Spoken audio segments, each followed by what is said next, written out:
Keempat terdakwa yakni Ketut Gatre, 46 tahun, Komisaris Utama Perusahaan Produksi Pupuk PT Gahendra Abadi Jaya, Subhan, 54 tahun, selaku Komisaris, Tri Setio Dewantoro, 41 tahun sebagai Direktur, dan Henry Ardiansyah, 34 tahun sebagai Direktur PT GAJ divonis bebas Pengadilan Negeri Tanjung Karang pada Selasa 18 Oktober tahun 2022.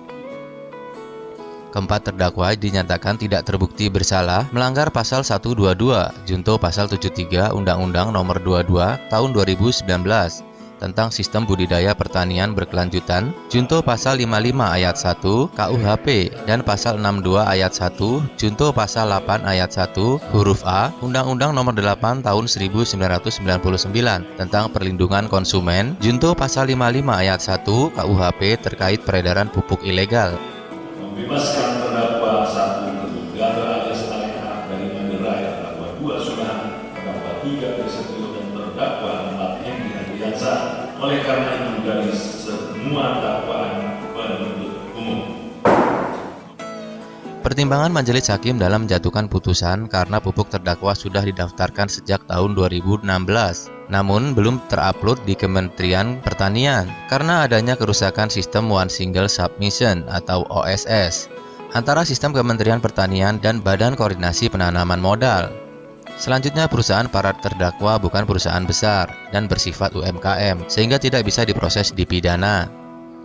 Kemudian majelis hakim juga menyatakan tidak ada konsumen dari para terdakwa yang komplain atau mengalami kerugian dan kerusakan akibat penggunaan pupuk tersebut, sehingga tidak ada unsur sengaja melakukan tindak pidana.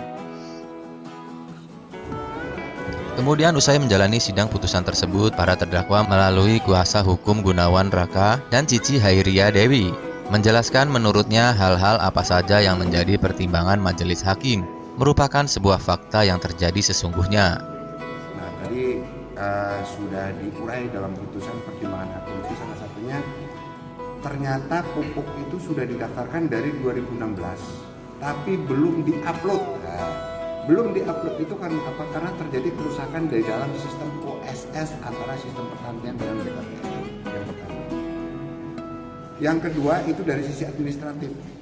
Persyaratan yang kedua itu dari sisi substansi pupuk itu sendiri. Itu ternyata kan bukan kategori pabrikan yang besar yang mesti diedarkan dan sebagainya sehingga ada pengecualian. Jadi pokoknya intinya tidak terbukti satu ada pengecualian terhadap industri kecil itu tidak bisa dipidana. Yang kedua pupuk yang dianggap belum berlabel, belum berizin padahal itu sudah berlabel dan sudah berizin tapi belum diupload dalam sistem OSS. Begitu juga karena itu dakwaannya alternatif. Yang pertama Undang-Undang Sistem Budidaya Pertanian, yang kedua Sistem Perlindungan Konsumen.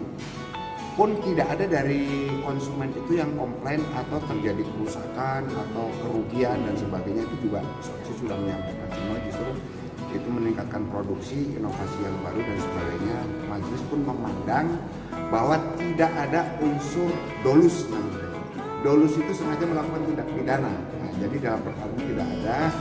Justru hakim melihat bahwa yang seperti ini harus dikembangkan kreativitas dalam rangka mengatasi kelangkaan pupuk, mahalnya pupuk, lalu pupuk yang berpestisida itu ternyata menimbulkan kerugian di dalam jangka panjang.